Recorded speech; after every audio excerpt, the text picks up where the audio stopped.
What is up, everybody, to the Johnson Show? What's going on? Tonight I am with What is Critical Podcast, Big Remo, What's up? and Jace. What's up, everyone? What's up, man? Hope everyone have a great Christmas, man. Wrapping up their open up their gifts. Praying for the new year, man. Man, we only just 3 days. 2020 is about to end. Cannot end fast Get enough. fast enough, man. Like, good Lord, please go.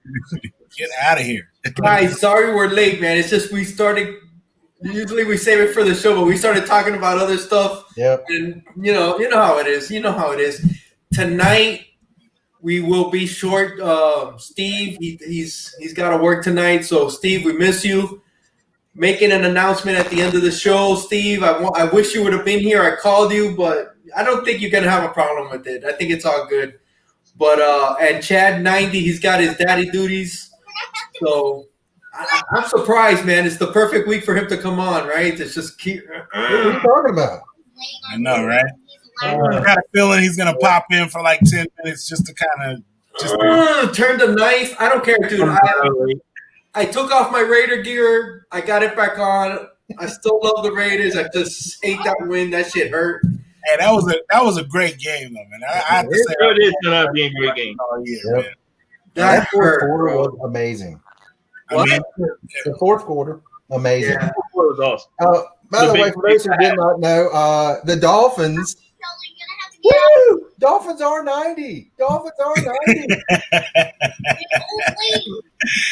and that couldn't have been a better way to win the game, though. That was like so hurtful. That's just that is like Raider fans end up having to deal with that every year. It's like that's at least they get close to the Lions, but they get the worst short end of the stick all the time, man. The way they lost the game, ability on the face mask on the throat, and the wide receiver catch the ball right at the sidelines. Like, Dude, that's a double whammy right there, man. Like, dude, he laid up a lame duck. That duck got shot, and nobody could get there. That day was dead on the money. I mean, And it the was worst like the Raiders a covered bullet thrown in there. It was a hard catch that he had a fair catch on the side. No, the worst thing was Jacobs, the 3 runs by Jacobs where he was running just to get down and yeah. That was bad. Bro, the thing is, 19 seconds to get into field goal range with no timeouts, and they do it. But see, the thing with that is the time management, man. They could have ran out the clock more before they called at each play. You know what I mean? Like that was totally what did them in. They kept rushing to get down there. Bro, you know what? Missed extra point. It just wasn't meant to happen. That's the one I could play. To me, it turned on that missed extra point. Yep. That to me, I mean, when he missed that, Leah, you were like, no, we're gonna lose. We're gonna lose. I knew it. I knew when they missed that extra point. I go, this shit's. I don't know how it's gonna end, but we're gonna lose. Yep. Yes, Wayne Fonts is on my list. Roman Easy. Wayne Fonts is on my list. Him and Mariucci, they're both on my list. And Matt Millen as an honorable mention. 90. I think his top 5, all of them. It's 3 Shulas and 1 and 2 is Flores. Yeah, There you go. That's his 1 and 2. I just made that up, but I think you got to add right. Wannstedt and Tony Sperano, man. Yeah, Sperano. You got to. You know what? Throw in Saban too, man. Throw in Saban. Why not? Just throw in Jimmy Johnson. 1 year. Gase. How about Gase? Let him throw in Gase as well. All right, you guys ready to start? You guys ready to get it going? Rolling. Oh, you know what? Real quick, man, before I forget, we were talking off air. And Remo, you just mentioned Les Claypool. Yeah. That's Primus. Yeah. Yeah. Team I guess he has like a brewery in out here in the Santa Cruz area, and a friend of mine, she's like, I guess she's friends with his wife, and like they frequent the area, frequent his bar or whatever it is. It's like a bar / brewery or whatever. And he has his own, brand or whatever. So she's always going, and then they play every now and then. So they had a virtual show maybe like about a month ago. Uh-huh. So it was supposed to be like they have an annual show, I guess, and then because of the COVID they didn't have it, so they just did it kind of like. He's an amazing bassist, bro. Yeah, absolutely. Yeah. Amazing, dude. I remember, what is it? I have one of his albums, "Sailing the Seas of Cheese," with Jerry was a race car driver, and then there's I saw. We know it was Big Brown Beaver or Big Fat Beaver. Which one is it? I forget how that one goes. I'm not familiar with that, but I do. I saw him at the Free Tibet show. He was at the Free Tibet show. Dude, nuts. One other more intimate setting, but she sees him like he's. I mean, she's always with him. So he puts on great shows, bro. Freaking out there. There's a lot of energy in his shows. All right, guys. Who didn't get a chance to go last week because they took off all? Who wants to go first this week? I'll go first because I know no one's gonna have any of my guys. So yeah, Bonono's Big Brown Beaver. Yeah, that's it. That sounds like something. I mean, Primus always had some weird. Dude, they're good though, man. They're really good. Yeah. Let me throw this out there too. In Richmond, Virginia, it's about 2.5 hours from here. The band Guar, they have a bar, the Guar Bar. Where is that at? In Richmond, Virginia. It's about 2.5 hours from here. That's gotta. Do they do the blood and all that shit? Yeah, I've never been there because I was going to go one time, and it was in the winter, and we were going to get there about 6:00, and it was dark. One of my friends, he was like, "You really don't want to go there after dark." Yeah, I would. It's a bar. Come on. Yeah, that big one thing, that big worm will come out and eat you and take you. Man.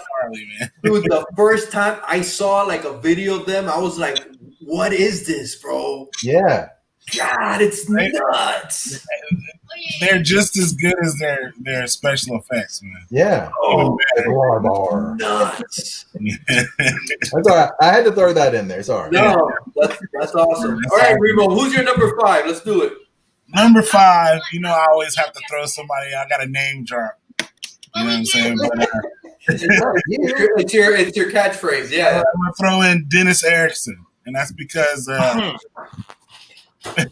he's my friend's uncle. So, like, you know what I mean? Like, he put one of my friends passed away, and he took his cousin, his nephew, basically. He put him on his coaching staff, like to kind of keep him out of trouble. So everywhere he went, he took his nephew with him. So when he was after he left Miami, he was in the 49ers, took him with him to Arizona. And then, That's pretty awesome. Went to like another, I forget where else, wherever he coaches at, he goes with him. That's very cool, dude. That's so right now he's not coaching, but he's my friend is actually coaching in the D2 school in Arizona. So, and then he was able to, another friend of mine that passed away, he took his son and got him out, so he, kind of like took him under his wing and got him into school and helped him get a scholarship to play football. He didn't go to the pros or anything, but he got his degree and everything. So that's awesome. I gotta give him props for that. So Dennis Erickson is my number 5. That's very big cool. Props. He was never my favorite. He wasn't my favorite, but it was all remember I told you like I used to get all the clothes and stuff. When I was like, it was from him. Oh wow. He would send him stuff, and the stuff that my friend didn't want, he would let me have. Be like, I'll take it. Remo knows someone from every position except special teams. Every man I live in California. Hey, I live in California, man. The one time I called him out on, he's like, I don't know, he's special team. He's like, hey, my wife gets mad because when we first got together, like wherever we would go, I would know somewhere. Like maybe at restaurants and somebody, and she'd get all pissed off. Me with my mom, every time we would go somewhere, and I was like, she's like, we'll be just a minute, like 3 hours later. Yeah, right. Talking to everybody. Going through the mall, and everybody's like yelling across the mall. Awesome. Jace, who you got at 5? Number 5. My number 5. there's a coach that you probably know him very well because he played on 2 rivalries on your team. You know, the guy who it's a damn shame he don't have a Super Bowl ring on his finger. Marty Schottenheimer, man. Marty Schottenheimer. Oh, man. I always coach, man. I always when I watch games or watch highlights of him, man, just hearing his speeches and all, like, man, this is the type of guy I want to play for, man. Yo, he motivated his team to play well. Yo, but man, oh man, he had some of the heartbreaking, tough losses, and any head coach. I mean, you go AV, but his losses with the Browns, the games against the Broncos, man, the 99-yard drive, the fumble at the 1 year around the goal line, the tough loss Kansas City when they lost to the Colts. And of course, the most devastating was the loss that I witnessed because I was rooting for that team so much. The 2006 Chargers team, man, where LT was the beast. Yeah, he had some good teams, man. That Chargers team should have won the Super Bowl that year. I always said that team should have been the Super Bowl team. Yep. Man, that heartbreaking loss to the Patriots is that, and the fact that was the last time we saw him. Yeah. His last head coaching job. And they fired him after having the best record in the NFL that year. Sam White. Oh, yeah. But yeah, Marty Schottenheimer, man. You said it, man. Heartbreaking loss, right? Yeah. Mm-hmm. I mean, the drive. I mean, but the one for me was the fumble. I mean, that one was devastating, man. I mean, it was Ernest Biner, wasn't it? Biner, yeah. Biner, oh, gosh. That one was a tough pill to swallow right there. You know who was Marty Schottenheimer? It was what's the guy from KC now? What's his name? Reed? Is it Reed? Reed was going along the same lines as Schottenheimer for his career until last year. He at least made it to a Super Bowl. That is true. That's the only when Derek Thomas died, though, that kind of did him in. Oh yeah. That was real for Marty too, man. Yeah, he took that really, really hard. Dude, awesome pick, man. My number 5. One of the rivals of the Raiders, but I love these teams, man, in the late 70s, and that's Don Coryell's Eric Coryell. I don't know if it was so much his coaching, but he's very innovative, dude, and those teams just some of my favorite teams ever to watch, man. Some of my favorite players. And I just love those teams. And it's like you said, if they don't go play to Cincinnati in minus 60 degrees, they probably got a Super Bowl, you know? Yep. It's just the way it is. But for me, Don Coryell, because I hated them, but I loved them at the same time. I'll put it this way. Every time the Raiders played them, I was scared. I was scared, man. Greatest game I've ever watched was the Miami Dolphin game when he was the coach. Just amazing. Just the guy doesn't get the credit, but he's my number 5. Great pick. Who you got, D? I forgot all about Coryell. Gosh, he was so good back in the day. Number 5, to me, also very innovative in a mad scientist kind of way with the Falcons. That was Jerry Glanville. Just because, I mean, that run and gun offense that he had, I was like, I loved watching them play. To me, it was just so different at that time. Now everybody's throwing the ball all over the place now, but back then it was so much more run before pass, and he really changed that. And he was fun. Yeah. He was fun, dude, with that black leather jacket. He had that black jacket. And everything was personality. Yeah, the cowboy. His personality is awesome. Yeah.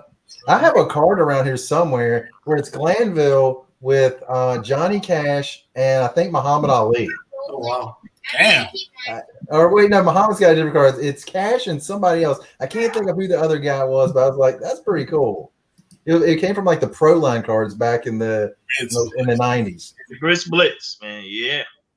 Yeah, those were fun teams, bro. Mm-hmm. Definitely fun teams. I thought about Glanville. I almost put him on, but I didn't. So no repeats right now for anybody. I know.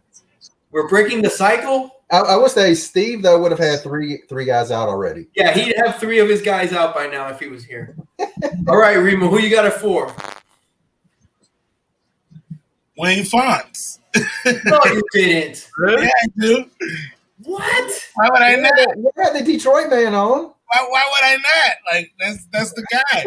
He was the original like cool coach. You know what I mean? Like he was the one everybody wanted to play for. Do it for Wayne. You know what I mean? Why would I not have him in there? Oh, dude, Wayne Fonts, bro. Nah, He was a big, lovable guy, right? He just reminded me like your uncle. You know what I mean? Yeah. He's like, I got to do it for Uncle Wayne, man. Uncle Wayne would have wanted us to do it like this, you know? Yeah, he was always overmatched. You know what I mean? It was just like he didn't really have like he was more like a manager. He wasn't like, you know, he was like the cool swing shift boss. You know what I mean? It's like, oh, we're just gonna get to work and kick it. You know? He had no style whatsoever. You know? It's like, let's see what happens. Let's Let's just go out there, man. You know? Oh, dude, I love it. I love that pick. Unruly coming with Marv Levy. That is a good one. Yes, he was, Puff. Yes, really? I literally can't think of a time when the Lions went to more than one playoffs in a decade. I just remember going them against, and they played the Washington Redskins in the playoffs, and they were one and done. I remember that game with Barry. Yeah. That was it. All right, Jace, who you got it for? Marv Levy for Puff. My number 4 was tough. It's between two Bills, and not Bill Belichick. Right. Say Puff mentioned him as his number 5. I had to go with him because I ain't want to have to fill it. Bill Parcells. Oh, number 5? He's my number 4. Puff, I'm number 5, but he's my number 4. Tough coach, man. He can handle so much personalities. The fact that he, like we mentioned with Lawrence Taylor, that he was able to deal with Lawrence Taylor, and for a guy as crazy as Lawrence Taylor, you would think that, man, how could Bill Parcells handle that personality? Nah, he put Lawrence Taylor in check. He put let Lawrence Taylor LT know. Regardless whether you do your drugs, man, you don't perform on that field, you're gonna be sitting on the bench. He brought the best out of his players. But what makes him so legendary is his press conference. Oh yeah, I really did. Boy, when you hear Bill Parcells talk, man. And remember it was on Terry Glenn when he called Terry Glenn Sheik. Yeah, right. I remember when I first heard that. He used to just give Terry Glenn the business. He going your own receiver sheet. And when he called she's fine. When he talking about the player, like, the player this, the player that, like, he's talking about T.O. He ain't gonna mention my name. You know who he's talking about. Hey, what's the coach? What was the coach of the Bulls? Jackson. What was his first name? Phil. Phil Jackson. Phil. I always looked at Parcells and Phil, and I always saw them so much fucking alike. Just their personality is almost similar, especially when they talk to the media. Yeah. Psychological thing to kind of get at the player to. Well, kind of like what he was saying about LT. They did the same. Jackson did the same thing with Rodman. Just I just gotta. He knew how to work the personalities. Yep. He can handle all time. See, like when he went, when he went to Dallas, like man, oh man, that he was stressed out, especially coaching that team, and especially when they got T.O. They're like, oh yeah, he ain't one. He knew he was out. Once that happened, he was like, I'm good. And he had to do with Jerry Jones too. Yeah. You knew at that point that this is gonna be it for Bill as the head coach in the NFL. I mean, he had a couple years with the Jets, especially leading them to the AFC title game. Back to back. Broncos. No, he's definitely. I mean, that if you look at those Patriots teams, this is why I'm probably gonna bring this up after we do this, but those Patriots teams in the 90s all built by Bill Parcells. Yes, definitely. The majority of those teams built by Parcells. He got Drew Bledsoe, Teddy Bruschi, Willie McGinnis. Some boys in the line. He had Terry Glenn. Yeah. He had Terry Glenn. And Curtis Martin. He got away from him. Curtis Martin, yeah. Definitely Curtis Martin. Curtis Martin followed him when he went to the Jets. Curtis Martin. No, definitely one of the all-time greats. Terry Glenn thought he got away from him. Remember when he went to Dallas? He was like, "Oh yeah, he came back to Dallas." he was right there." He's already Bum Phillips, dude. I didn't think I almost put Bum Phillips on my list. Bum was up on my list as well. Bum Phillips is another what's it like Jerry Glenn. Yeah, he's a personality, man. Yeah. Had the cowboy hat on, man, talking that his slang. Yep. Shit, dude, and he loved Earl, bro. Earl was his guy. Yeah. That was his guy, dude. All right, it's my turn. And Jace, I gotta apologize, but I might be taking somebody off your list. But I wanted to put a modern coach, and my modern coach, like I look at the NFL and it's like, dude, I wish this guy was our coach. God bless. And I've liked him ever since they got him. But Tomlin, dude, I love Tomlin. Look, with the Steelers head coaches, because I could easily put all three of them. I ain't put him on the list because I can't put him over Bill Cowher until he wins the second Super Bowl. He made 2 Super Bowls and he lost one, but he has to win the second Super Bowl for me to put him over Cowher. Dude, because Cowher made the championship game. I put him on. Like Tom. I put him on just for the simple fact, not because he great calls, did this. I just love the way he runs that team, bro. And I wish he was my coach, bro. I just wish he was my coach. I just love out of all the head coaches today, he's the only coach that I would listen to. And when it comes to the press conference, dude, I wish he was our coach, bro. I wish, God bless, I wish he was our coach. And they got him. They saw something in him so early because he was so young when they got him, and he hasn't disappointed, dude. His team he came under Tony Dungy. He was in Tampa Bay for those years, and he went to Minnesota for a year as a D coordinator. And they hired him right off the bat. I was like, whoa, they got Mike Tomlin, but he was a black coach. I was all on board that year. Bro, I admire that guy. I think what he did last year with that team with no quarterback, no offense practically, and dude, that guy's great, man. He doesn't get enough due. He made that team. Never had a losing record. He just That's the one day he got over. That's the one day he got over Bill Cowher. He never had a losing season. A season under 500. That's the only reason I put him on, because I wish he was my coach. And that to me, I wish he was our coach. I'm serious. I do.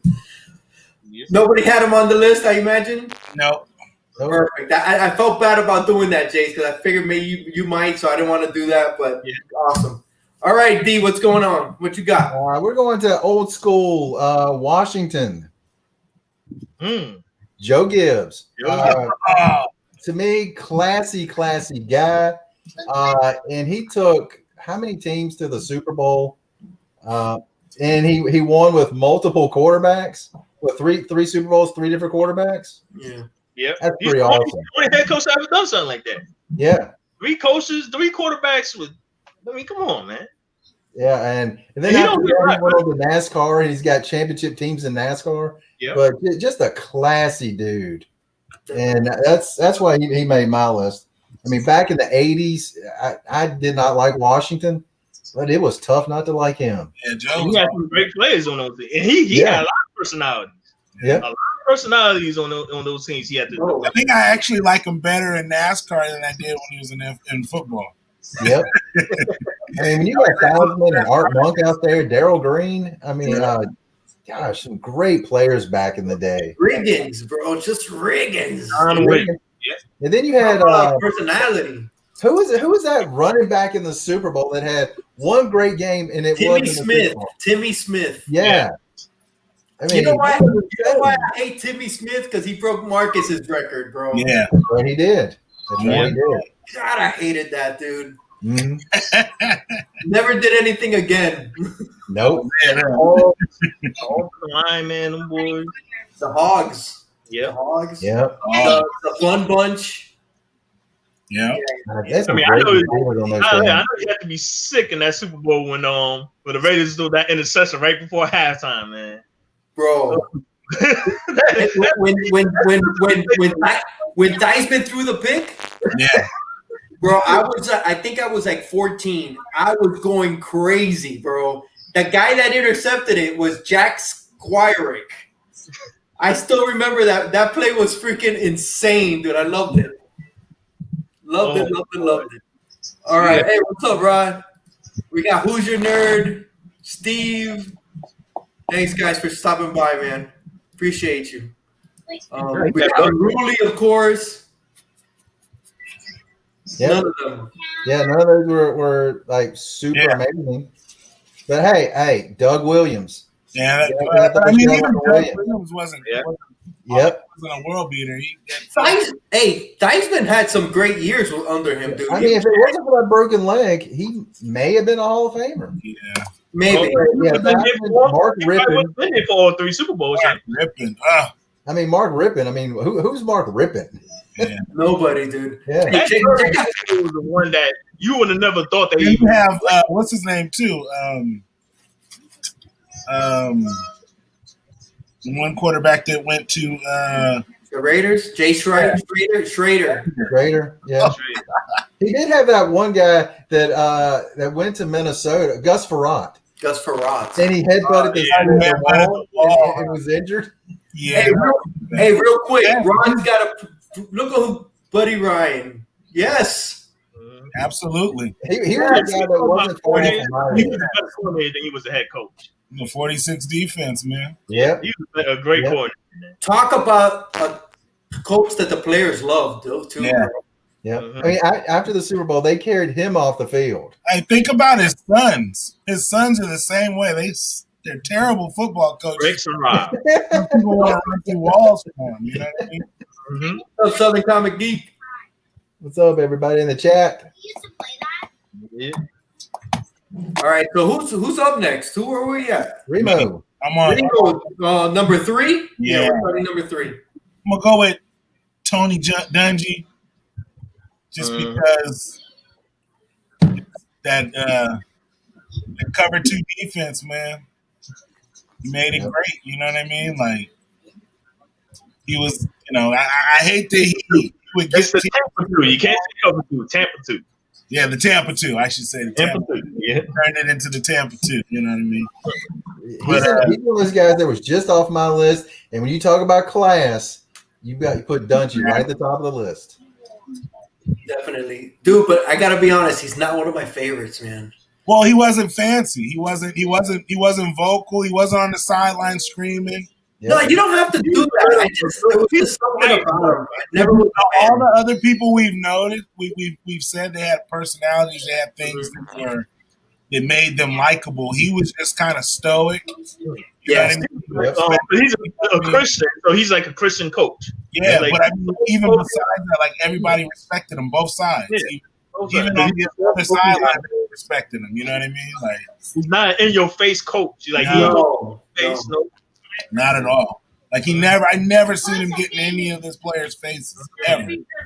But that's almost unheard of, right? Yeah. But You would always see somebody having a face mask or something, and when they mess up, and you just see him yell at the referees. He just walk away from on the play. Just walk away. Like, okay. Yeah.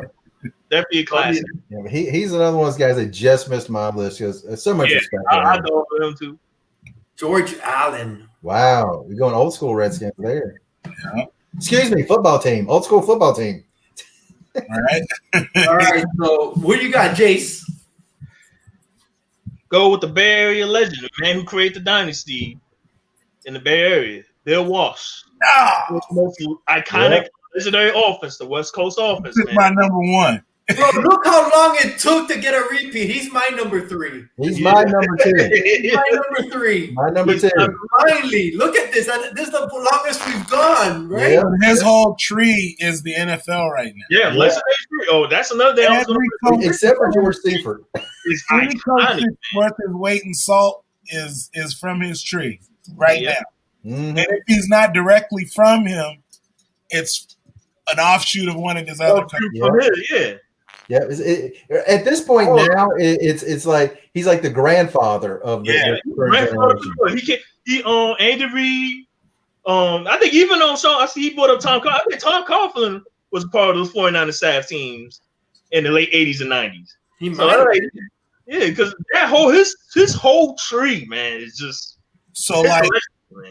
So like if they're not from him, they're from what's his name? Because after him was George Seifert was after him. No. The coach from Seattle. You know Mike Hogan. Mike Hogan. Mike Hogan has Reed and all those other guys. You know what I mean? Off of him. So if it didn't come directly from him, it's from exactly. Holmgren. And Holmgren has like all the guys from Green Bay.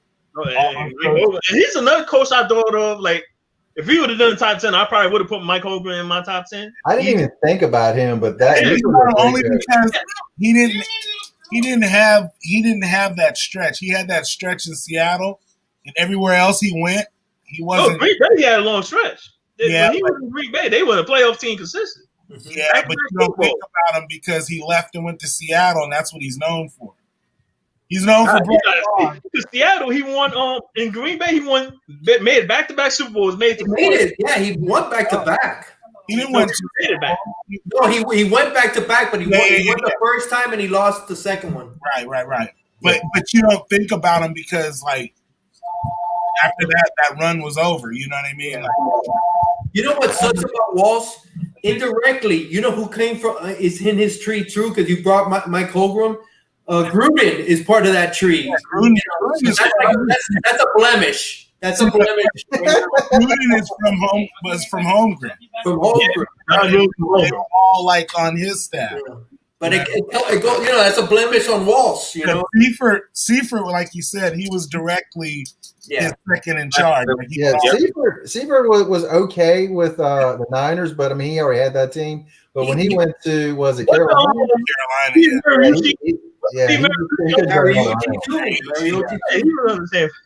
Mariucci was from Holmgren. Yeah. He came from Green Bay. They were all back to Walsh, and it goes because I remember he was part of I don't know if he was a coordinator, but he was part of the staff. Right. Yeah, no, they were all the quarterback coaches and wide receiver coaches in Green Bay. Hey, real quick, let me put out this question. Was that the last time a new system really innovated and changed things was Walsh? Every team copied it. Was that the last great innovation in football? You look at Mike Hogan, I think in the 2000s, he had it with the Seahawks because when Matt Hasselbeck, they was the West Coast offense. Yeah, but that's what I'm saying. Walsh with his West Coast offense, was that the last? Because I'm thinking the run and shoot, but that really didn't change. That was like more of a flash in the pan. Yeah. The run and shoot. Because everybody's spreading it now, so it's a spread offense. So it's not doing the West Coast offense. They not. Everybody has to be able to coach. I think it's all derived from. Yeah, I mean, I look at it as also he's to me one of the first guys that really supported the running quarterback. Yeah, that's all. The West Coast offense introduced the running back catching the ball. Yeah. On the big game.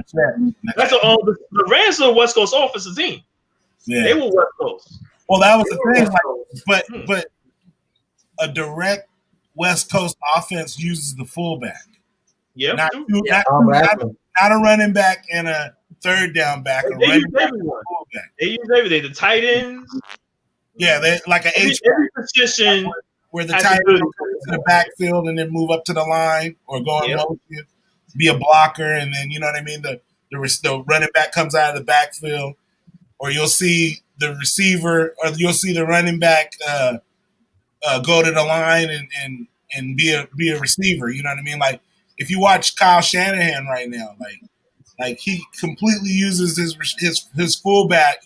Yeah, as a chest fullback. Yeah, I don't know about the 49ers. They run almost similarities to the West Coast offense. He just he mixed into more of a modern day taste. Well, his dad was Walsh's offensive coordinator. Yeah.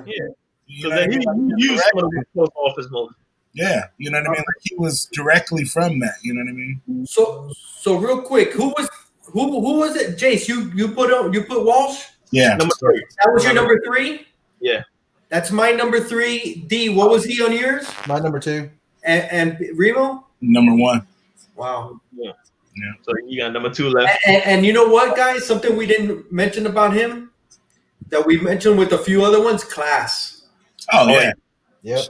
Was that Fast, bro. Dude, none of his players ran afoul of the law. None of his players got you had any issues off the field. Yeah. They were all always stellar people in the community, and they all gave back. You know what I mean? They weren't jerks. Right. Like I tell this story all the time. When I was in 8th grade, we had an ice cream ice cream place here, and it was Romanowski's rookie year. And he was there with his girlfriend. She wasn't his wife at the time; it was his girlfriend.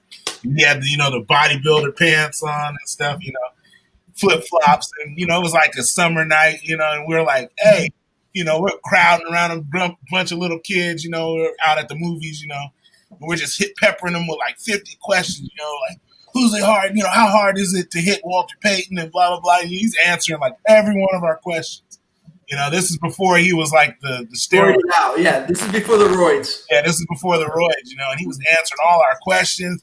He wasn't like, you could tell he was still kind of like, these guys gonna rob me, you know what I mean? Like, but it was like, he was cool, you know what I mean? And like that was because like Parcells, but Walsh like would always have him, you be nice to the fans, you know what I mean? Like they're our family. And that was Eddie DeBartolo too. Eddie DeBartolo, that was a big part of it, you know what I mean? Like that was just how they were. It was a family atmosphere. That whole organization isn't more like that anymore. You know what I mean? That whole organization was crazy. Yeah, nah, it's different. They were like on a pedestal. Yeah, it was different, man. And the more and more I do this show, I'll be honest with you, I show my cards. I'm more of a Niner fan than I like to admit it. You know what I mean? Because it's around me. That's just what it is. You know what I mean? And like, you would want other teams to be like them. I want the Lions to be like them, so I can vote. I could be more proud of them than I am about the Niners. You know what I mean? Yeah, it's true. I don't think we're ever going to have to worry about that. I know, man. I've been dreaming all my life, man. Since like '86. hey, I got 2 left. What about you guys? I got one. Got 2. I got 2 left. All right. Then I'll go since it's okay. All right. I was fighting with my number 1 and my number 2. And I'm gonna go with I'm gonna keep it the way I originally wrote it because I have, if you see, I got a line and arrows going in opposite directions and the arrow going back and forth. Yeah. But I'm gonna go across out, moving them up. But I'm gonna go with the way I wrote it originally, and I can't say that I saw this guy coach.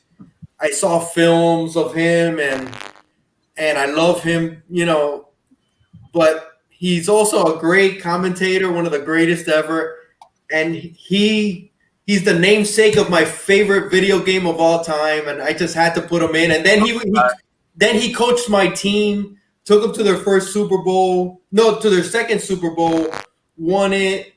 Classic teams, and of course, I'm talking about John Madden. It looked like a blast. Just looking at the highlights, he was just like kind of like a Wayne Fonts type on the sideline, and all those characters that they had, and I just had to put him on, dude. I had to put him on for multiple reasons, even though I never saw him coach. But I was thinking about him, but I didn't put him down for a coach.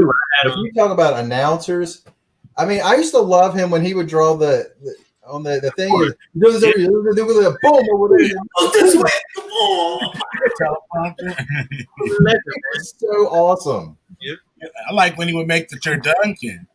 Yeah. Oh, the turducken.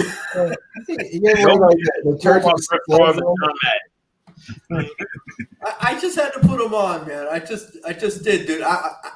You guys don't know, dude. When I was a kid, I would always look for people to play in Madden. It was either my brother or a couple of my friends would come over and we'd play, but they weren't always around.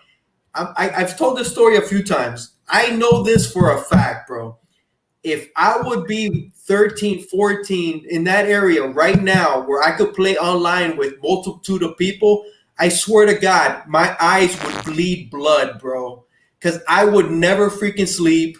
I would just be playing Madden all the time because that's all I ever wanted to do. I would go to sleep and wake up with plays. Just think I was obsessed. Yeah. I was Madden. I gave up plays, and I don't play anymore. But I was obsessed. Yeah. And dude, and Madden was the namesake of that. You know, yeah. Oh my god, dude! Everyone know what Madden is, man. I mean, See, a lot of people know the Madden games used to have him a lot on the covers. But yes, he was always on the cover. He was always on the cover. With the players. Yeah. A lot of people, like the younger generation, they just think of Madden. They just think of the Madden football game. They don't even know that Madden is actually a former coach in the NFL. Yep.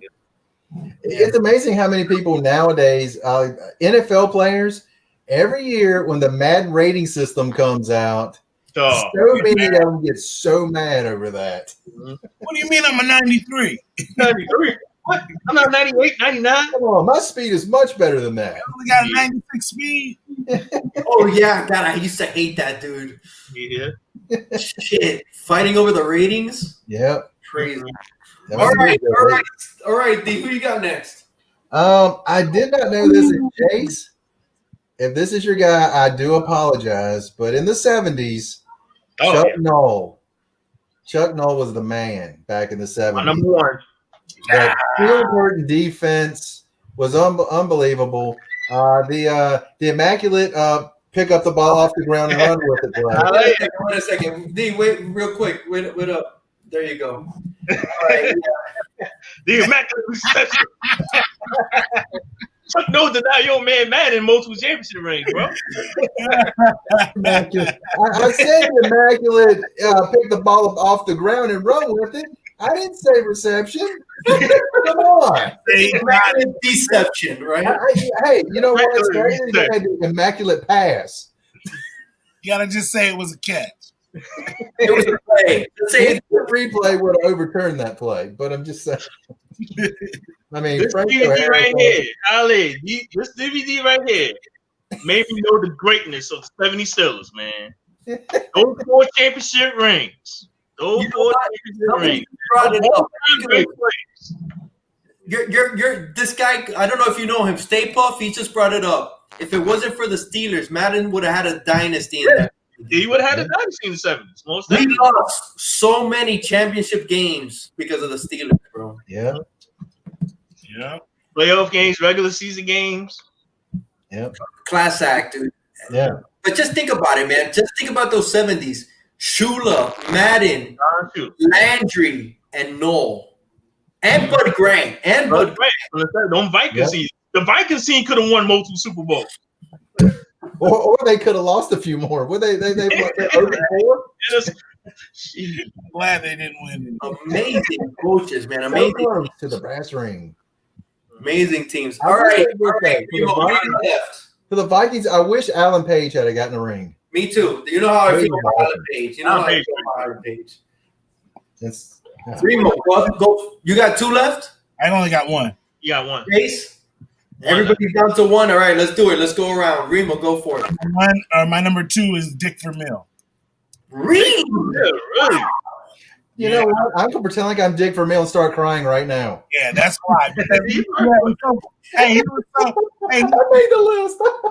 Hey, exactly though. But he appreciated his players. Yeah. Most coaches think that like they're supposed to be like robots. Like he actually cared about his players. Like, you know what I mean? Totally agree. On all his teams. Like he internalized the losses more than the players did. You know what I mean? And that's why he had to walk away twice, you know? Yep. I was happy when he won the Super Bowl too, man. I was too. But then they got cocky, and then that was kind of when I was like, yeah. Mm-hmm. But I remember when he was the Eagles. And he burnt out in Philly. He had Dungy and all them on his team. He burnt out. Yep. Came back later, and then he had, you know what I'm saying? It was almost like it was meant for him to get those teams and all those players that were there were just so much like him. You know what I mean? And then when he went to the Chiefs, you know. I think he really loved when he won the Super Bowl and Kurt Warner, Yeah, Kurt Warner. underdog, a guy that was like working at a grocery store, was the quarterback for it. Yeah. I think that made it better than it made it better for him because it made it seem like it was because of him. You know what I mean? What was the guy that got hurt? Bolger? Trent Green. We later coach in Kansas City. Yeah. Because then he won with Bolger too. Remember? Yeah. He didn't win a Super Bowl, but he was winning, and what do you call it? Yeah. Bolger was a late pick too. He wasn't like a number 1 pick or anything. Yeah. That was after like Warner was already gone. Jay Hood's a trip, bro. All he's putting is yes. I could imagine. I know how Jay Hood gets when he yells yes. Yeah. Real guy.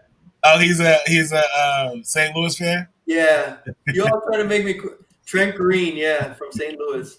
Yeah, Trent Green, man. I felt bad for him. He was the first guy I felt bad for, and then it was Drew Bledsoe. Oh, it's Coach Vic. It's Vic. It's Vic. It's Coach Vic. It's not Jay Hood. Oh, nice. He's using his profile. Yeah, I think they got a show coming up now at 9, so they're probably hanging out. Oh, I got you. Nice. Yeah. I like Vermeil, dude. You can't hate that guy. Yeah. Again, I mean, you got to throw that word out there. Another classy guy. And are you guys surprised they've never made a movie of oh my God, Kurt Warner, right? They should. That would be a great movie. It's got a movie written all over it. I think there was something that he played in Arena Football League, right? Yeah. No, Europe. Wasn't it Europe? Europe and Arena League. And Arena? They played both of them. Wow. And then his wife had cancer, and she beat that and all that. Yeah. She had that awesome haircut. Yeah. Looking just like his. Yeah, just like him. And then she used to call the radio stations. Yes, and they had like 25 kids. Yeah, a lot of kids. Wait, who's got more kids? Him or him to be like bagging groceries? Iowa Barnstormers. They got a lot of the what's the name? Oh man, my mind now. Well, I'm about to say. Okay. We'll help you. Well, I said most of their kids, they're not their kids. They Oh yeah. They adopted. Okay. Adopted kids. Yeah. Philip, those are all their kids. He was literally like bagging groceries and made like the practice squad, made the team, and then was a starter and was like. You know what's funny that it was Ronnie Harrison that injured Trent Green. Yeah. Really? Wow. Dude, he's in the Hall of Fame, dude. He just didn't win a Super Bowl and he's in the Hall of Fame. That is not, dude. That's movie. That's a movie written all. He led the Cardinals after his own. He played for the Giants. He could have had 2. He had Eli Manning there.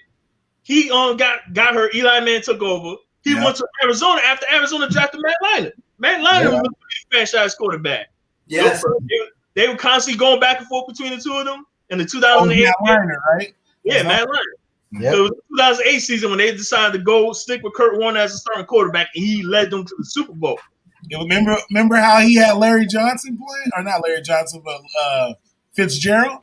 Dude, Larry Fitzgerald. I mean, he made him a beast. Like, he was getting, man. He was – and Anquan Bolden? Yeah, Bolden to me, when he took that one hit, broke his face – yeah. Didn't he come back and still play later that season? Never mind. I was like, yeah, that's a man right there. He was doing it for Kurt. Like, you know what I mean? That he pretty much left the game because I don't know if y'all remember the playoff game against the Saints. So he took that hit right in the head. That got concussion, and he had to retire right after that. He could have played another year or two if he wasn't. They kept wanting him to be like a stopgap for the rookie, and I was just like, I didn't know Hall of Famer. Like, this guy won back-to-back Super Bowls. Like, you know what I mean? Like, 3 Super Bowls with 2 franchises that were dog crap. Yeah. The Rams crash. Go on, man. Yeah, exactly, man. I was just like, you guys are giving him no justice. All right, so Remo, you're done. I'm done. Yeah. Let's go, Jace. Who do you got? What number you got? What number you got left? Number two, and I originally didn't have it on my list. Like, man, I gotta pay some respect to the first iconic coach in NFL history, the man who got the trophy name, Vince Lombardi. Wow. The creator of the first dynasty. Well, yeah, you could say because the Packers won 5. They really were truly the first dynasty in the NFL. Yeah. You look at the Giants, because the Giants made it to so many championship games in the 50s and 60s, but they lost a lot of championships. But didn't they lose the first one televised or whatever? Yeah, against the Colts. Yeah. Against the Colts. But Vince Lombardi, man, they were really the first true dominant team in the NFL, in the history of the NFL. With a lot of Hall of Fame players, and his coach, and a lot of people don't forget, he came from the Giants. Yeah. He was the coordinator. Him and what's the Cowboys coach again? From the 70s. Landry. Yeah. They both were on the Giants staff. Yeah. They can't. I forgot who was the head coach of the Giants at the time, but they under that coaching tree. Wow. Yep. That's an impressive coaching tree right there. And they say he had a lot of great players, but when it comes to him, you know how you say the players make the coach? With him, it's almost like he coached because he had a system. Did the coach make those players? He made them good. See, that's what I would say. Him and like you saw what with Bill Belichick. Belichick had a system, how his style of coaching. That's Vince Lombardi. He was the first one that had a system in the NFL. Yep. Yeah, because Belichick had players in. Like you look at some of his players, you don't know whether they will be great on other teams. Yeah. You don't know whether Bart Starr would have been great if he would have played on the Detroit Lions or any of the bad teams in the 60s.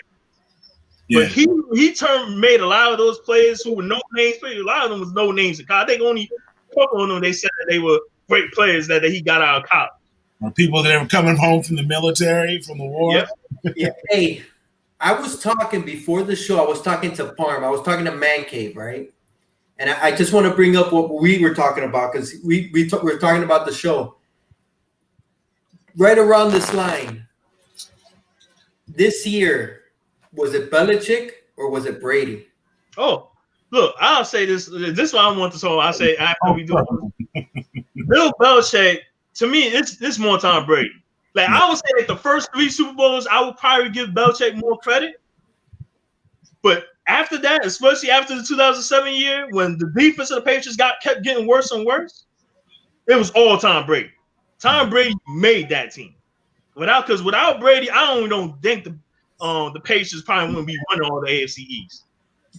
Jace, as bad as the AFC East was in terms of quarterbacks, the Patriots teams, if you look at the talents, like I said earlier, those 90s Patriots teams with Bill Belichick, Bill Parcells and Pete Carroll. Pete Carroll got Ty Law and Laurie Monroy and Otis Smith in that secondary.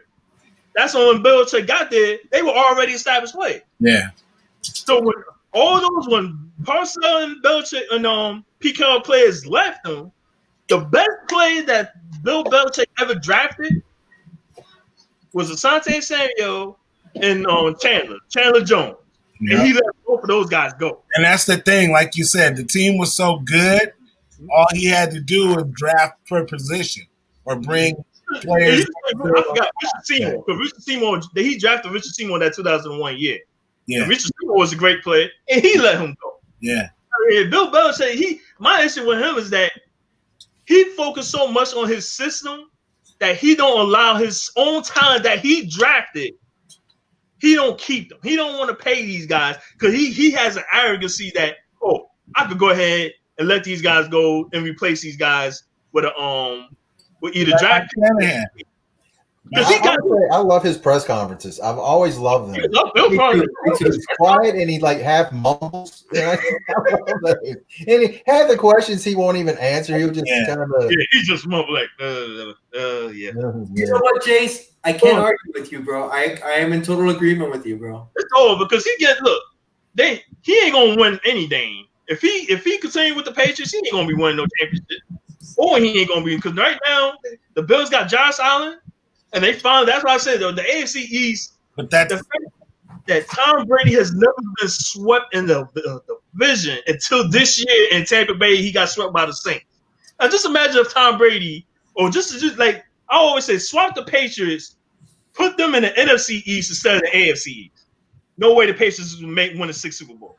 Yeah. They ain't sweeping the Cowboys every year. They ain't sweeping the Eagles every year, and they ain't gonna split. They ain't sweeping the Giants, and the Giants owned them when the Giants were relevant. So what Jay Hood said though, what Coach said, that's a great point, right, Remo? That's about the coach though. Yeah. They wouldn't have opted out this season because they ain't first. They said that they opted out because of COVID, but they opted out because they didn't want to be there. Yeah, they don't want to play for him. With Belichick, especially with no Tom Brady. Yeah. I think the players love Tom Brady more than they love Belichick, especially on the offensive end. And if you think about it, what you just said, he doesn't allow them to play. Look at Gronkowski. Mm-hmm. He came out of retirement to play with Brady and Tampa. Come out of retirement to go back to Gronkowski doesn't want to play for the coach. Yeah, he didn't want to play with Belichick. It's we never got him on our list. Nobody got him on their list. You know what I mean? I think the Spygate really that should tarnish his legacy. I don't know why people say they don't want to say it, but people say that shit about it was Brady and all this. He's a cheater. Brady's not the freaking cheater, bro. The Spygate was all on Bill Belichick. Yeah, that was all Bill Belichick, and that's why when that news came out during the 2007, I was rooting against them. They were undefeated. I want them to just lose, and that's why I was so satisfied to see the Giants beat them. Just imagine if that Patriots team would have won that Super Bowl. When they beat the Raiders, I was going against. I've been going against them ever since. Oh yeah. I will say that I like Tom Brady because I like Tom Brady too, man. I like Tom Brady. I mean, when they talk about the deflated footballs, when you have Aaron Rodgers come out, yeah, we all do it. Yeah, there you go. When Aaron Rodgers comes out and says, "Yeah, I have my football set the way I want them to." That should be the end of that right there. Every team does something. It's regardless if they get caught. That's basically what it is. Hey, the old saying, and that's going back. That's not just now. Yeah. You try to push that line as far as you can. Exactly. Spygate, that was something, man. You having a camera guy going to the team practice and practice recording that shit? Oh no. That's blatant cheating. Yeah. I mean, it's like the Astros, what they did. No. That's just blatant. If people they want to tarnish that championship, they ain't gonna take it away. But in terms of their legacy, nobody don't want to think of the Astros winning that championship. They don't cut them no slack. The NFL doesn't cut them any slack whatsoever. Yeah. Like NFL don't want to take away.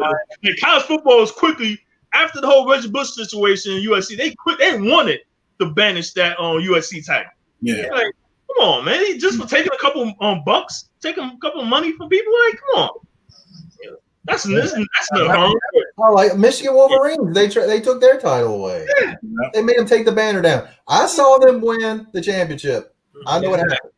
They were the better team on the field, but what Bill Belichick did with the damn Spygate stuff, nah. That's why I said those first three championships tarnished. Yeah, I don't care what anyone said. That Spygate to me tarnished his legacy for me to be him. Because if it was for Spygate, I probably would have him my number 2 or number 3 in terms of head coaches of all time. Because he got to count the 3 Super. And like I said, the last 3 Super Bowls he won was all Tom Brady. Tom Brady won those Super Bowls, not Bill Belichick. It wasn't Bill Belichick. You know what the thing about those Tom Brady? They never thought they were out of it because they had Tom Brady. Yeah. Yep. And they had Bill Belichick because they had Tom Brady. Mm-hmm. Imagine if Bledsoe didn't get hurt way back then. I always say, if we could just get a DeLorean time machine, go back in time, tell Mo Lewis, don't hit. And give Mo Lewis a cheeseburger on the sideline. Let him come out for that play. Because he smacked the dog crap out of him. Yo, he fucked him up. Tell Mo Lewis, if you hit Drew Bledsoe, you're going to allow Tom Brady and Bill Belichick to win 6 Super Bowls. Change history. History right now. That was the equivalent of a Syracuse hit on the Raiders. Remember? On Gannon. Yeah. Change history, bro. Dude, he smacked the crap. That hit changed everything. Hey, Didi, I want you to go real quick. We got somebody backstage, but I want you to go because I want to go. I want to do my number one with him in here, and you better not have my pick, D. I'm telling you right now. I would say probably not, but I don't know because there's 3 guys I wanted to put on the list that I didn't. But I'm going. We talked about him a little bit. Dallas Cowboys, Tom Landry. What number is he on yours? He's number 1 on my list. Nice. I mean, back in the day, watching him, he had that hat on with the feather on it, and he just seemed like so gentlemanly. And he was in control, huh? And then you get guys like Ed Too Tall Jones, goes away for a little while, does a little boxing, comes back, plays more football. Tony Dorsett, one of my all-time favorite running backs. Staubach. I didn't see a ton of Staubach. I remember basically when Danny White was actually and he came from a great tree, the Paul Brown tree. Yeah, he came from. And then at the end, to me, Landry, he just got blindsided and thrown under the bus by Jerry Jones. Oh yeah, the way I hated that. I mean, I hate that. And Hank Schramm also kind of got thrown under the bus back then. Horrible ending for Landry. But watching him back in the day, loved watching him, loved watching those teams. I mean, one play in particular that really pops out to me, Tony Dorsett, 99-yard run on Monday Night Football. And just, gosh, such a classy guy. But classy. And that's why he's my number 1. You know what I loved about Landry's teams when the offensive line would do the – yeah, they kind of stand up and go back down. Yeah, I love like a false start or something. I thought that was so freaking cool, bro. Yeah. So cool. All right, it's my turn to go number 1, but let me bring in this. Okay, I'm not going to say it. What's up, Chad? I knew it. Remo called it. I was watching the intro and I'm like, yo, Remo, if they're on long enough, he might just be right. What did I say, man? I knew my guy would come in. 90, I gave your top 5. Yeah, you don't have to. We already know your top. Yeah, 5, 4, and 3 was Shula. 2 and 1. 90. Can I do my number 1 and then you could do your 5? I guess. Yeah. I don't even know if I'm prepared, but go ahead. Okay. So like I said before, I went back and forth with Madden. I was gonna put him at 1, and this next guy was gonna put him at 2. And Remo, you kind of touched on something. The more we do these shows, the more it shows that you love the Niners. Yeah. I guess you guys know where I'm going. Yep. Shula. My number 1 is Shula, bro. My number 1 is Shula, and I'm going to tell you why. Perfect. My dad was a massive Dolphins fan. I mean, he couldn't watch the games, bro. The Dolphins were playing, and it was a close game. My dad was outside smoking, having a freaking drink because he could not watch. And my dad, you guys haven't seen a picture of my dad. He even looks like Shula. My dad looks like Shula, reminds me of Shula, bro. Growing up in the 70s and the 80s, it was Shula. Yeah. Nothing else. Class. He won Super Bowls, undefeated. He went to the Super Bowl with the Colts. His team put Miami as a whole on a map. The guy was Miami, bro. He put Miami on the map. Those teams in the 70s and 80s made Miami to what they are today. Everybody talks about now the Patriots, the stranglehold they had on the AFC East. The Dolphins. I remember back in the 80s, the Bills are 0-22 against the Dolphins, and the Patriots are 1-16 against the Dolphins. He owned the AFC East. Dude, he owned them. He owned them when they won the division. So my number 1, Chad, I had to put him as the thumbnail to this show. It's Shula. There is no other one for me. He's my number 1. Yep. All right. I hear that. I mean, I guess he's probably going to have to be my number 1 as well, being he was the greatest Dolphins coach of all time. As Jace just said, put Miami on the map. Even though I wasn't witness to all of this, but you can definitely, as you know, being a former season ticket holder, you can see the influence that he still currently has, right? And of course, when he passed away, you know, all of Miami was heartbroken. You know, like I don't care who you were, everyone in Miami was heartbroken. And you know, of course, you know what he did leaving Indianapolis, coming down here, establishing himself with Miami. And people don't realize how bad Miami was before he came here. They were terrible. And then the build up, you know, to what they were was incredible. So I agree with you there. He's definitely my number one.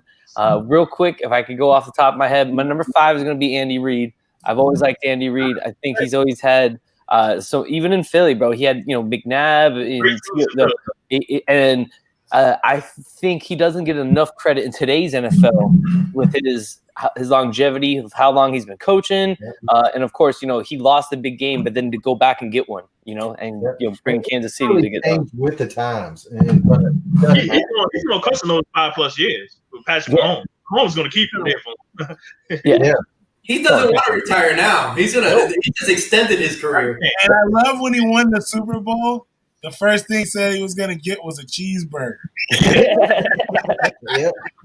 All he wanted was a cheeseburger. So yeah, definitely Reid's on my list, and I'm sure my 3, 4, and 5 could probably all be interchangeable as well. Just kind of going off the top of my head. My number 4, I'm gonna have to go with. You know what, man? I might get a little hate for this, but Jace, you're gonna like this, bro. I'm a Mike Tomlin fan. I'm gonna put him on my list, bro. Mike Tomlin? Yeah, bro. I love it, bro. He gives you nothing, like with a sound bite, and that's what I love about it. Like he says nothing, but it sounds so good. Tomlin? Yeah, and then look, bro. I mean, once again, look with what he's had to do with his career, right? He's got 2 Super Bowls. He's got Big Ben. You know what I'm saying? And what he's, you know, done with the Steelers and his longevity. So Tomlin, I'm putting on my list, and I like. Wait a second. Tomlin? Yeah, I'm putting Tomlin on my list. He's my number 4, Chad. Oh, okay. I didn't know. I didn't watch it. So, I was literally thinking, wait a minute, was it you that had Tomlin? Yeah, I love him too, Chad. I love him. I think he's a hell of a coach. My next one is going to be, man. You know what? I'll just.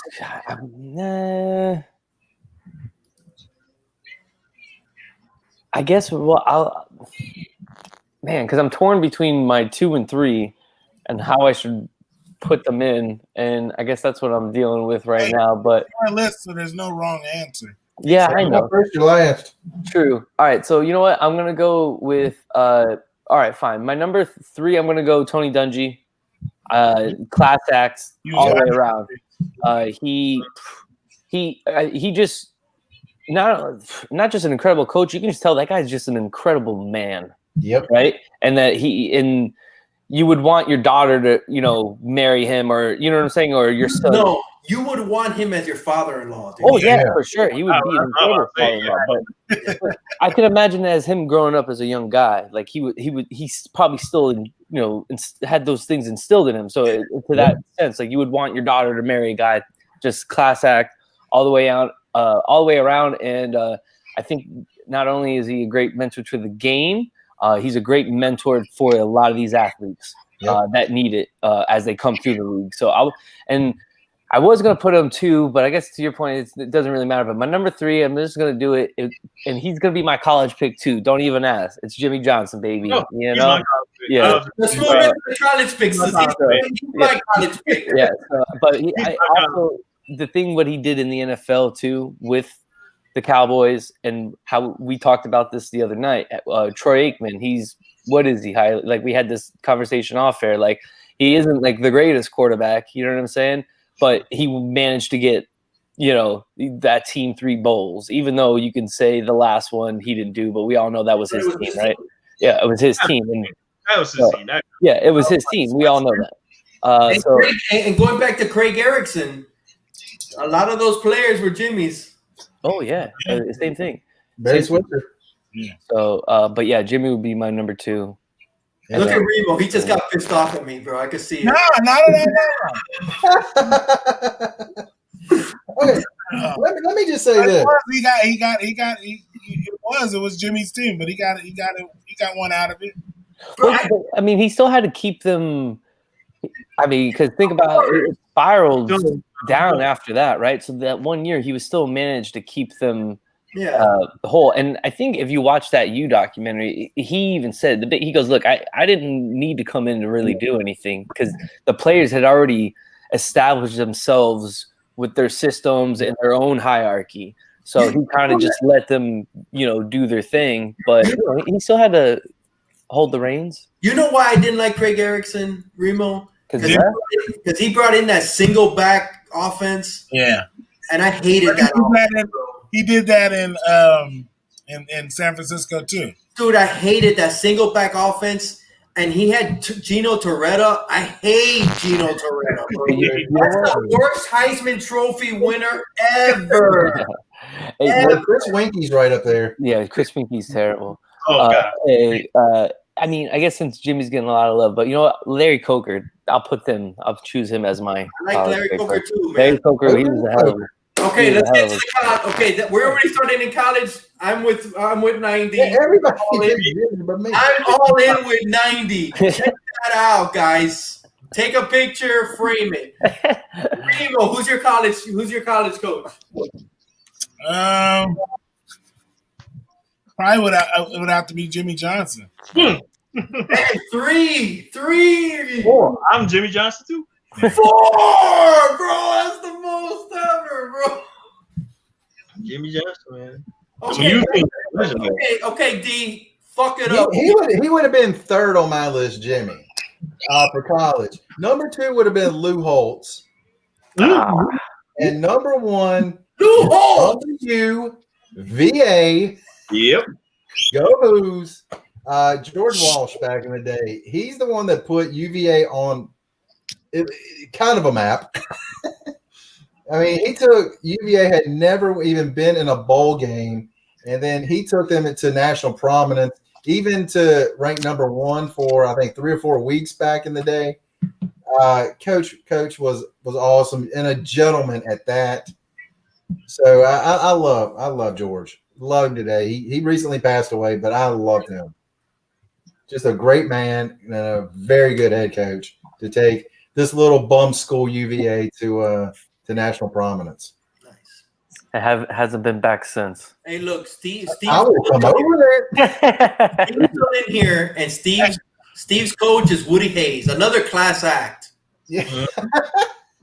A real gentleman. Grab people by the face mask. A real gentleman. Class act. Class act all the way through. All the class acts have nice hats. Yeah. All right, guys. Can I just say this? I am in shock no one picked Ditka. Oh, no. I thought about it. He had that one great year with the Bears, and that was personality. He's more of a personality. And he had his own bar, and he looked really good beside Williams in the wedding dress. Does he still have a restaurant? Yeah, they just I know he still has one. I know he did. In Miami? Yeah, Shula's. Yeah. Yeah, that's what I thought. Yeah. You know what killed it for Ditka for me? Saturday Night Live? No. Well, that was good. Trading a whole draft for Ricky Williams. That's again, like I said, Ricky looked really good in that wedding dress. He ruined that team. That just ruined it for me, man. He just to prove a point, he did. He just lost off cred with me, man. I'm sorry. I almost put Jim Mora on there just for the saying playoffs. Hey, I thought about it. Jim Mora was a pretty good coach, man. He was a good coach. We're just trying to win a game. Playoffs? Yeah. All right, guys. We had a terrible at that time. Hey, we're at the end of the show. We're at the end of football. We've covered pretty much all of it. I just want to announce, and I wanted to talk to Steve, but I didn't. I didn't have the chance, but Steve's in here. But we're going to be – I don't know if you guys are in. I hope you guys are in because this has been a freaking blast. But we're going to be doing baseball positions. I don't know if you guys are in. Yeah, I'm there. America's pastime, the greatest sport ever created. We're going to be doing baseball. Jace, if you want in, you're in, dude. Remo, if you want in, of course. But we do baseball, because I can talk a lot of old school baseball, modern day baseball. That's perfect, Jace, because that's where I'm at. That's where I'm at. I haven't been keeping up with a lot of baseball over the last I'm 5, gonna 10 be years. leaning heavy on 90 for this. But the thing is, I have to ride 90s coach. But hey, the announcement come on, is man, you don't know Bryce Harper, Mike Trout. You gotta know there's those big boys. hey, there's somebody. I don't watch it. Mine are mostly A's and Giants, you know. Okay, hey, Hey. well, you ready? I got a name drop. Hold on for Big Remo. Went to the same high school. He graduated a couple years before me, but always came back around. Class act all the way through. Michael Morris, from when they won the World Series a few years ago. Michael Morris, he was their like utility player / and They let him get away. Yeah, they did let him get away. Go to San Diego or something like that. Yep, exactly. Yep. But yeah, Michael Morris, he was a Hey, Hallie, worst announcement ever. Right. Okay, we're gonna be okay, but the thing is, we're gonna be doing it on a baseball channel. We're gonna be doing it on D's channel. Okay. Okay, next Monday we're gonna hit the baseball. Do you want to start that soon, or do you want to wait till like spring training starts? Yeah, we should wait for the spring You training. guys want to do basketball first? let's do Let's do that. basketball. Yeah, let's go do ahead. basketball. Already started, yeah. We did all-time 5. Okay, so if you want, we'll We already did that. We did that. My basketball top wait, 5. wait. Going by We did position. all-time starting 5. Now Oh, we yeah. could do centers. That's hard now. That's hard. We could do centers. We could do guards. We could do forwards. Let's go by position like we did. Yeah. Like the NFL. Okay, Yeah, but Jace, we already did your all-time starting we 5. already did our all-time We did the starting all-time 5. starting 5. We already did that. That was Too. one of our first shows. That was our first show. So let's just so do this position. one would be by position. Yeah, let's do Yeah. point guards because I already got all my top 5s. There you go. Okay, D. When we do baseball, we're going to yours. We'll do basketball, and then we'll hit the baseball. That works. Sounds And then good. when we get to soccer, we'll do mine, right? Yeah. When we get to what? Play soccer. The Yeah. real football. Yeah, There's real Pele, and then there's Pele. There's Pele. We could do soccer Come on. or football. We could do that. Yeah. Wait, that goalie that tried Hey, you out know for he's the in. Jets kicker. Rooney. Gotta Wait, hit up Rooney? that. Okay, look at you. Look at you. Batistuta. Maradona, who just recently passed away. Maradona. With the hand of God. That guy is crazy. That guy is a crazy. Hey, we talk about UFC. I'm into. Let's do UFC. Yeah. I'm that down for one. UFC. This show's I'm getting all all over the place. One We thing can at a do time. weight class. Okay. Wait a minute. Wait. Two weight classes. We're gonna start with NBA next week. Gonna do boxing. We'll put, I can't do boxing. Yo, let me know when you Mike guys are Tyson. ready for curling. Curling's my age. all time. Hey, next week. It's big down here, Remo. Don't even play. Next week, basketball. All time shooting guards. Shooting I guard. can't wait for bowling. Okay. Shooting guards. We're gonna do Yeah. shooting guards first. We're gonna lead the centers, point guards, and we'll start at shooting guard. And it's got to be a true 2, or it can be one of those A 2. I'm doing Q2s. Nah, I'm We not. want to do 2s. true 2s. All right. True 2s. All right. Next Jason, week, guys. Steve. Man, I'll make it work. Steve. Top 5 6 men of the NBA. Oh, I'm all about that. Oh yeah, 6 man. Yeah, 6 Top man. 5 6 men. Okay, you know what? Let's start with 6 men then. You want to start with that? That's a little. Yeah, dude. Yeah, that- We're that's gonna a tough one. That's like obscure. shooting guards. Let's stick to shooting Oh, guards. All right.